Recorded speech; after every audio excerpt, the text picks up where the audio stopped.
Modern knights have shattered the pyramid that was once Clan Tremere, scattering them to the winds. Of those who remain, the oldest is Former Justicar Karl Schrekt. Embraced in 1235, he had been a vampire hunter during his mortal years. Before the Schism, he served the Camarilla by hunting the Sabbat, the Anarchs, and any other occult menace they identified.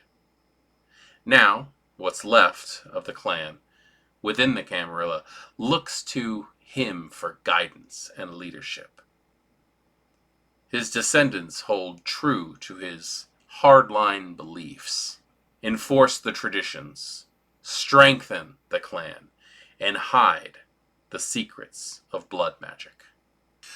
Greetings, kindred. I am voivodemekhet, and welcome back to our World of Darkness and the Laws of the Night playlist. In this playlist, we go over LARP, live action roleplay rules for Vampire the Masquerade, which are presented to us by Mind's Eye Theater and by Night Studios. So, Loresheets in the book are marked down as a special type of background advantage.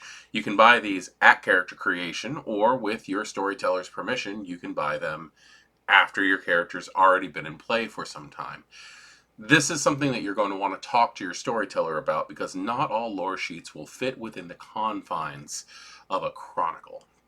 Loresheets are a special way of not only giving your character a special advantage or advantages in gameplay, but also tying them in to the overall background meta plot within the Vampire the Masquerade storyline. I have found as a storyteller that Loresheets tend to be ignored at character creation just because it's a new mechanic and people don't exactly know what it is.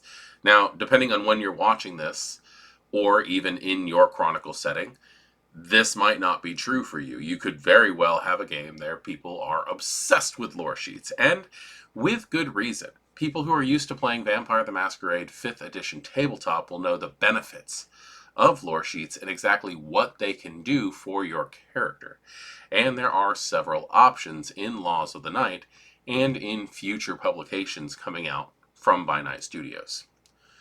That being said, I do want to point out that Loresheets are a lot different in LARP than they are in tabletop. In the tabletop setting of Vampire the Masquerade, Loresheets are going to add a special nuance to your character sheet. You might get a bump here and there in a background or even a discipline power because you have an associated Loresheet. However, in LARP, Loresheets tend to be a heavier hitting mechanic. They give you massive advantages, and they also should be something that are limited in a game, maybe only allowing a certain number of people out of a larger group to take that amount. Or you could build an entire chronicle completely around a Loresheet. Another huge difference from tabletop to LARP is that, much like all other backgrounds in LARP, the Loresheets are limited to 3 different advantages instead of 5 as they are in tabletop, as there is a condensed way of running things, as with all backgrounds in LARP, compared to tabletop. Purchasing Loresheets can be done with your free points at character creation. At character creation, you get 7 free background traits, and you are completely allowed to dump those points into a Loresheet, getting those free dots. And I want to stress that very much because there's a difference between dots and experience traits. At character creation, you will be given a free amount of experience traits to flesh out your character, to make them an individual. And when you have those are to be spent as experience points. Backgrounds are purchased at 3 experience per dot. But with your 7 free traits of dots, you can just take the points completely without worrying about the expanded cost when it comes to experience. That being said, if you wanted to buy the Sect Veteran Loresheet, for example, taking that would cost you 6 of your 7 free dots of backgrounds. However, if you're going to buy it with your free XP at character creation, it would cost you 3 points for a level 1, 6 points for a level 2, and 9 experience points for a level 3. Bring the total to 18 points if you wanted to buy a complete lore sheet. Now, personally, I am the kind of person who likes to buy things little by little over time so that my character has a chance to grow into what those advantages are. That is my style of playing. It is not the only style of playing. And being able to start with a small amount of a lore sheet to build up the tension is a lot of fun.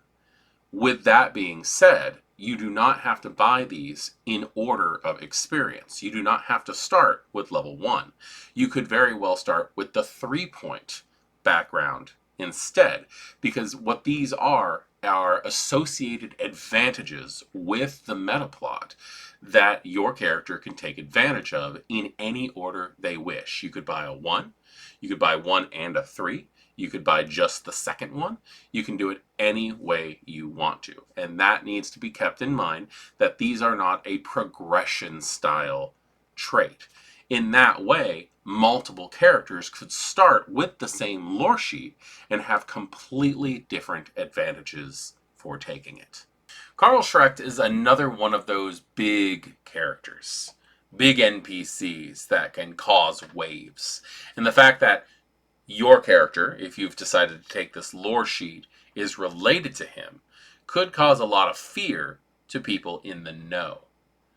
If they don't know, it might be a good idea for you to let them know exactly who you're descended from. Investing 1 dot in this lore sheet gets you ritual preparedness. Karl Schrekt has remained alive due to endless, near-paranoid preparation. And your character has learned this lesson through their lineage. You keep the items needed to cast different rituals close at hand. And you also happen to know a few magical shortcuts. Once per month, you can perform any of your blood sorcery rituals in 1 minute. You are assumed to have the necessary mundane ingredients required due to your preparedness, or your ability to make do. This one right here can actually cause a lot of upheaval in a game, in my opinion, and I like it. Upheaval's not bad, especially in a LARP situation, because your character can do a ritual within a minute, and that cuts down the time for doing a ritual a lot, considering exactly what it might be. The time that it takes to do a ritual can vary depending on whether or not it's a level 1 to a level 5. So if you're trying to do a level 5, which would take a significant amount of time, and you can do it in a minute, you can cause some like incredible effects. We'll just put it like that way, effects, in time that people would think that they have the ability to respond, and they don't at that point. Investing 2 dots into this lore sheet gets you know the world.